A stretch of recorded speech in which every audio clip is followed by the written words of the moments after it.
This is the CBS Evening News. With Dan Rather in New York and Connie Chung at the Winter Olympics in Norway. Good evening. Here in the Northern Lights Arena in Hamar, Norway, finally today, they skated. Nancy Kerrigan, Tanya Harding, and more than 24 other world-class figure skaters went toe-to-toe in a showdown for points and for place, reaching for the Olympic peak. Correspondent John Blackstone has details of the sizzler on ice. USA! All the anticipation that has been building for almost 2 months now was tonight focused on Northern Lights Hall. Oh, we are saying, get on your chest. Row 10, best ticket. Scalpers were asking 1,200 kroner, almost $200 for tickets. Wouldn't miss it for anything. Though 27 women are competing, including two-time gold medal winner Katarina Witt, Tanya Harding arrived displaying her now legendary determination. I'm here to win. Nancy Kerrigan came to the arena already well prepared, it seemed, to avoid reporters' questions. Both Harding and Kerrigan had tried out their programs in training sessions earlier today. It was the first time the public had been allowed into a practice since Harding arrived in Norway. The crowd was large and enthusiastic. Although all other eyes were on Harding and Kerrigan, the two seemed intent on never noticing each other. In the practice, both delivered, giving a promising preview for tonight. And when Harding skated onto the ice tonight, her hands were clasped as if in prayer. But it took only seconds for her medal hopes to all but vanish. A bad landing after her first jump, a mistake going into her second. For technical elements, her scores averaged 5 out of a possible 6. For presentation, 5 4s and 5 5s. Respectable, but not likely medal caliber. 2 hours and 18 skaters later, Nancy Kerrigan came on the ice, greeted by the warmest cheers of the evening. Her first jump set the tone, near perfection.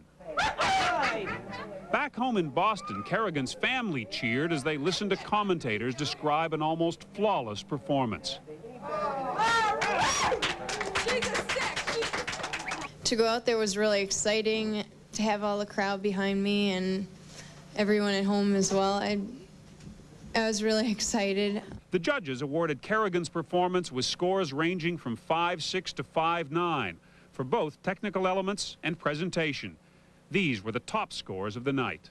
Before I went out, I felt a little bit too calm, I think, and I'm usually doing sprints and stuff to get myself psyched up. Kerrigan was not without competition tonight. Oksana Bayul of Ukraine and Surya Bonali of France finished second and third, skating impressive programs. Tanya Harding finished tonight in 10th. It was a gold medal performance. Yay, Nancy Kerrigan! She skated beautifully, and she got what she deserved.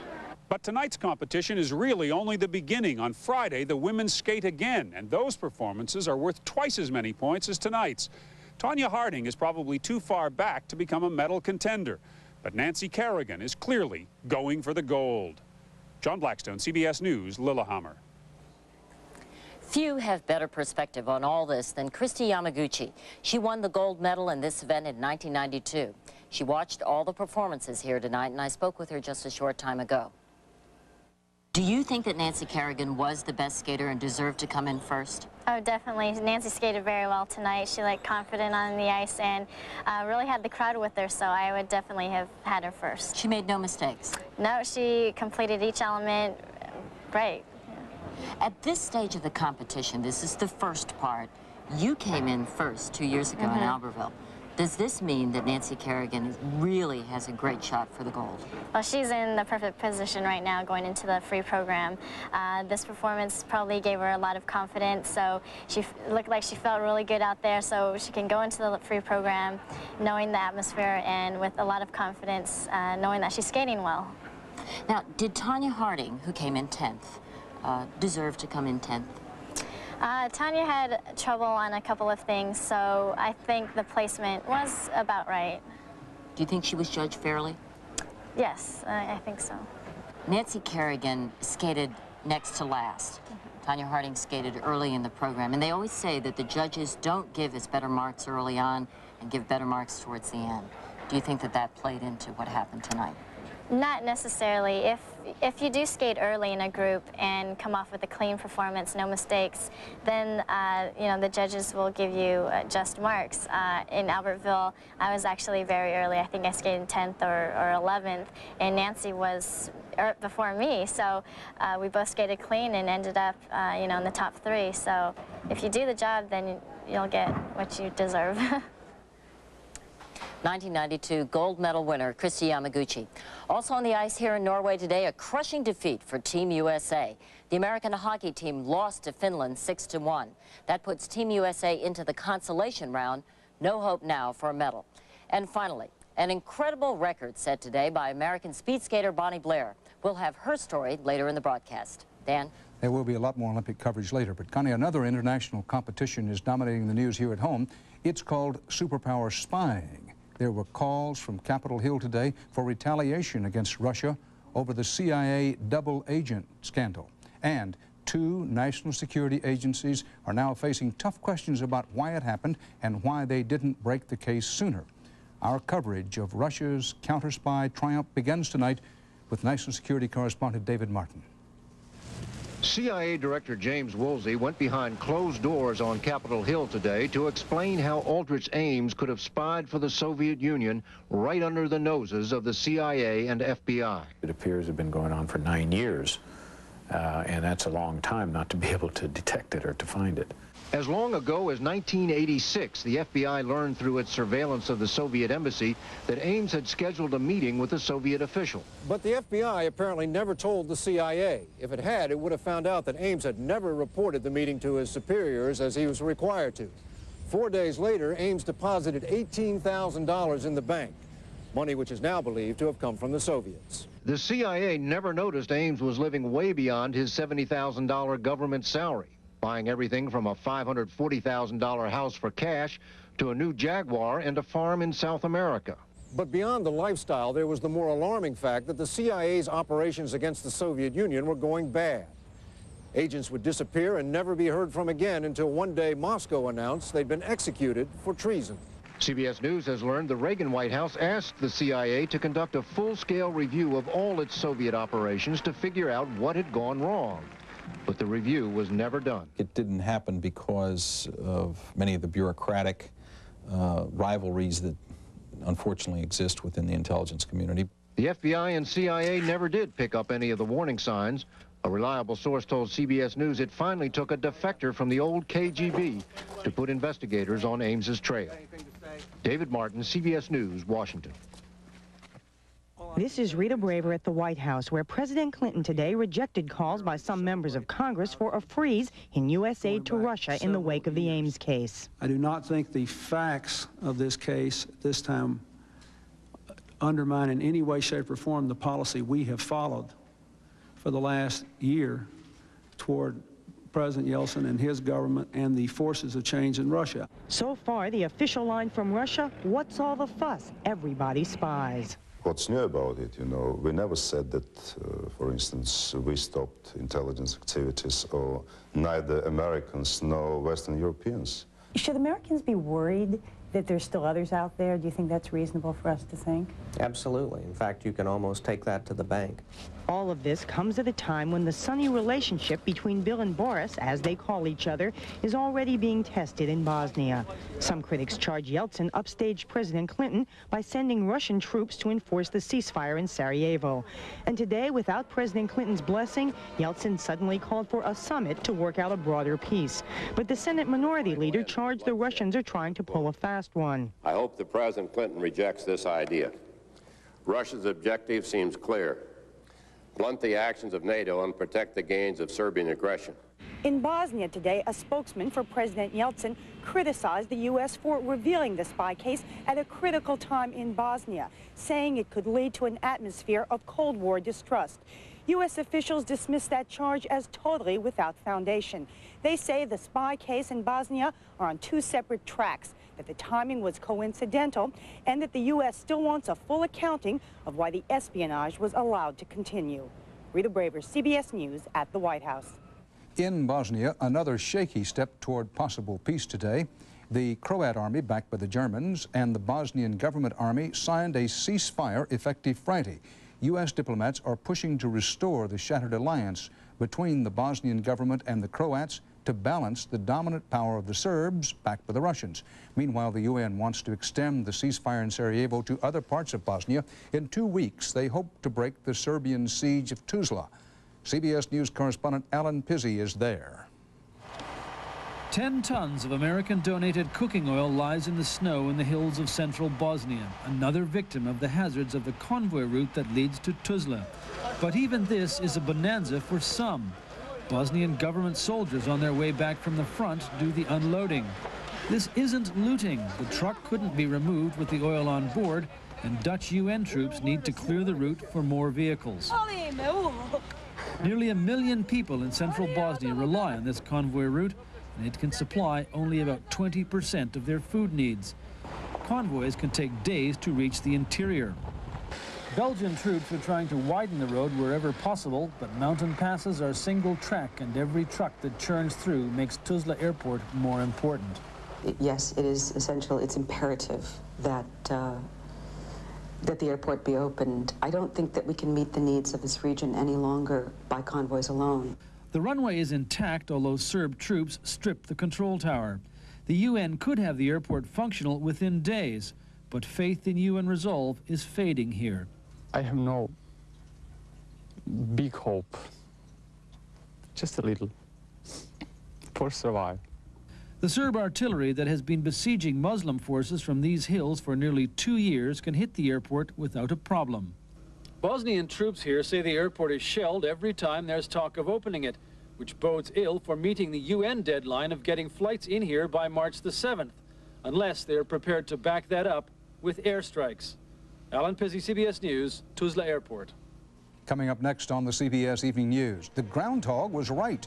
Human forecasters wrong.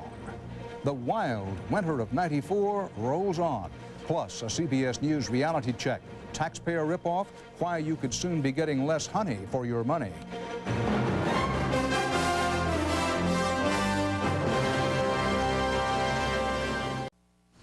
It's the big winter that will not quit. The eastern half of the country was hit today with yet another big storm. Snow, sleet, freezing rain, you name it, someone got it. And as correspondent Jacqueline Adams reports, a lot of people have a word tonight for Old Man Winter. Uncle. It's a complaint heard from coast to coast. We've had enough snow for '94. But Mother Nature isn't listening. For the 13th time this winter, snow, sleet, and freezing rain tore their way from the Middle West to the Mid-Atlantic, closing schools and snarling commutes.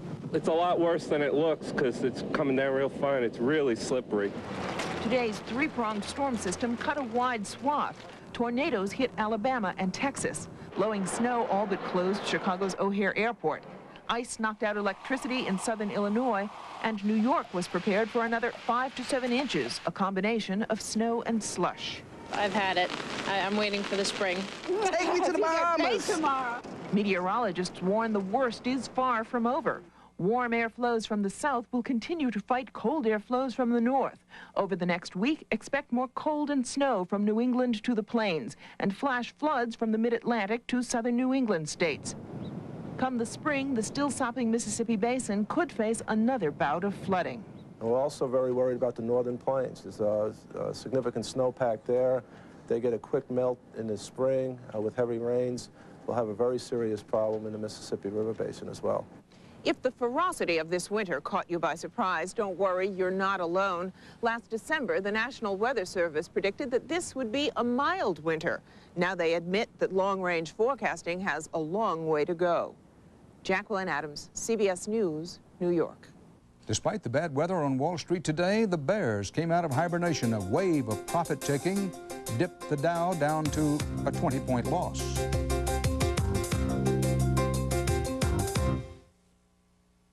Are you fighting the battle of the bulge and losing? Find out what you can do. Winning the Weight War. An all-new 48 Hours returns next Wednesday. More news from Russia. The new parliament in Moscow is back now on a collision course with President Boris Yeltsin. The Parliament voted today to grant amnesty, a mass pardon, for leaders of the 1991 Soviet coup and for those who fought Yeltsin last fall.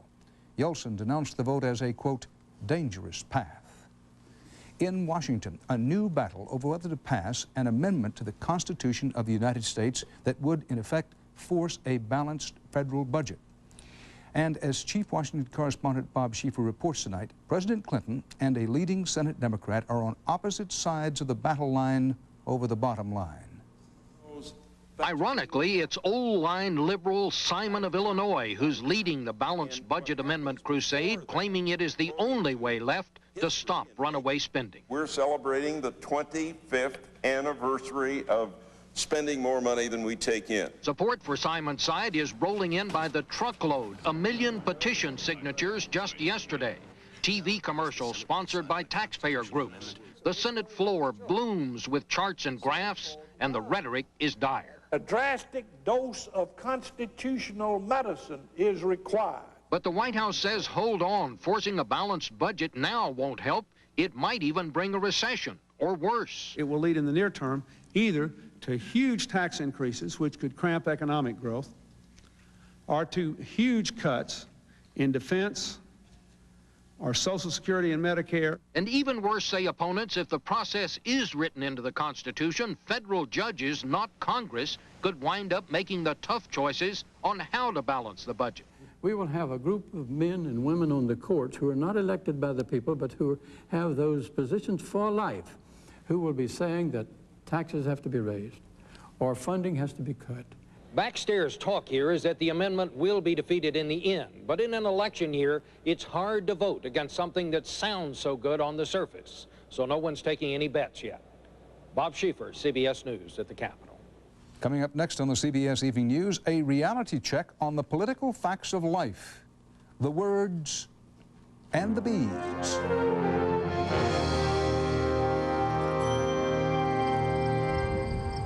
Get your first news of the day's Olympic events with Harry Smith and Paul.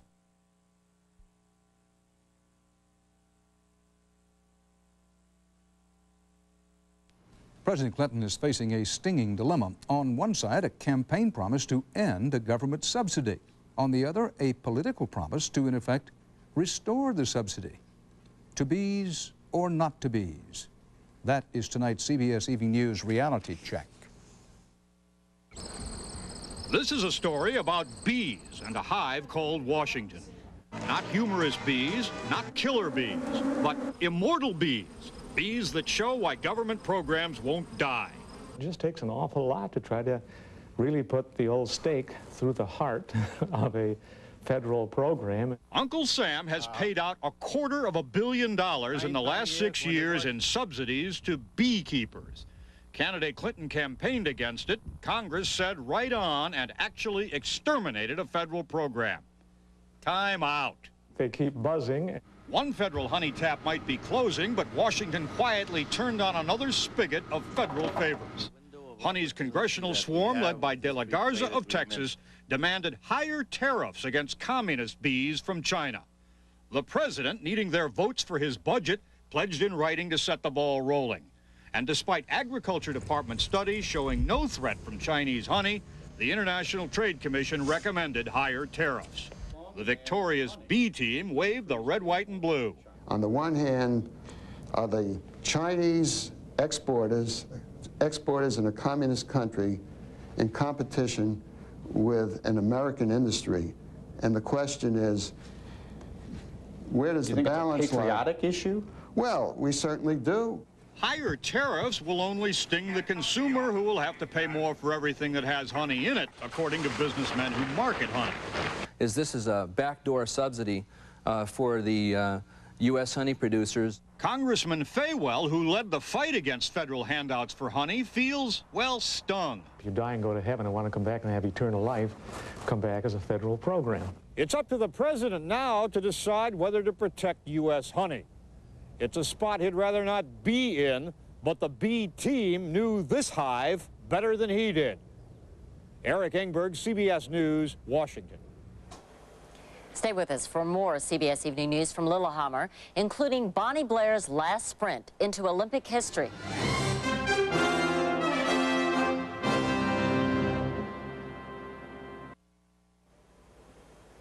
Back now live at the Northern Lights Arena, site of the Olympic figure skating competition. Earlier today at the Viking ship, a happy ending to the incredible skating career of 29-year-old Bonnie Blair. It was her last Olympic race, and she went out a winner for all time. Mark Phillips has the story. Just another day at the office for Bonnie Blair, out to go where no American woman had gone before. As you may have guessed, she was out for her 5th Olympic gold medal. She had won her 4th here last weekend. There were actually 2 races here today, Bonnie Blair's and everybody else's. She won by more than a second, an almost unheard of margin.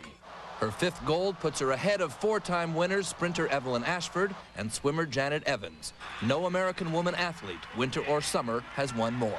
I'm sure that's going to take a while for that to set in, but, you know, it's just something that I'm doing that I just love. It was enough to send other Olympians into fits of admiration. To say that you've won more than anybody, any woman in history or in American history, I mean, that's something.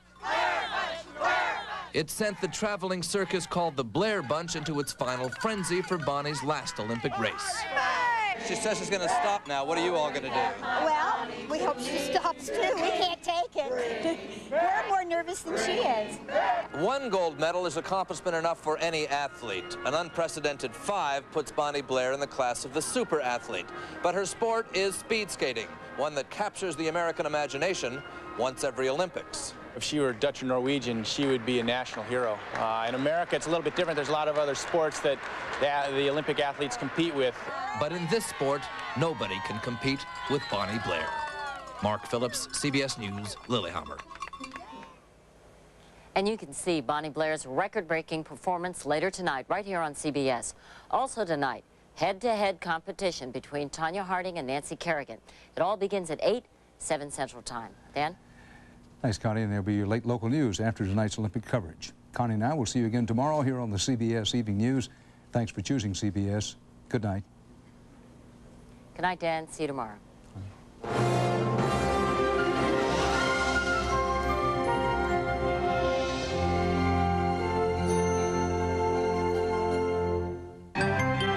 Experience CBS News.